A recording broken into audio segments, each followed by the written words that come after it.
మన ఉత్తరప్రదేశ్ ముఖ్యమంత్రి యోగి ఆదిత్యనాథ్ గారు మాట్లాడుతూ వందే మాతరాన్ని కొంతమంది మేము పాడవలసిన అవసరం లేదని చెప్పి అంటున్నారు. ఇది హిందుస్థాన్, ఇది భారతదేశం.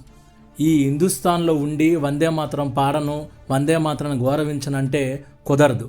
మీరు హిందుస్థాన్లో ఉంటారు, హిందుస్థాన్ మీద బతుకుతారు, హిందుస్థాన్లో జీవిస్తారు, కానీ హిందుస్థాన్ యొక్క గేయాన్ని మీరు గౌరవించనంటే ఇక మీదట కుదరదు. ఎందుకంటే నవభారతం దీనికి ఒప్పుకోదు.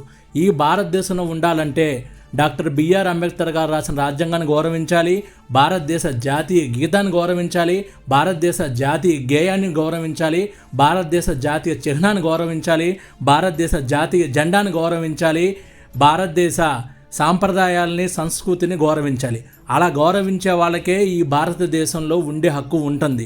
ఎవరైతే మేము భారతదేశాన్ని గౌరవించాం, వందే మాతరాన్ని పాడడం, జనగణమనని పాడడం, జాతీయ జెండాకి సెల్యూట్ చేయం, జాతీయ చిహ్నాన్ని గౌరవించాం, రాజ్యాంగాన్ని గౌరవించాం అని చెప్పి అంటారో వాళ్ళందరూ నిర్మోహమాటంగా భారతదేశం నుండి బహిష్కరించబడతారు.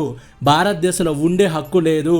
భారతదేశంలో ఉండాలంటే భారతదేశ జాతీయ సమగ్రతను, జాతీయ గేయాన్ని, జాతీయ చిహ్నాన్ని, జాతీయ జెండాను ఎట్టి పరిస్థితుల్లో గౌరవించాల్సిందే అని చెప్పి యోగి ఆదిత్యనాథ్ గారు చెప్పారు. జై హింద్.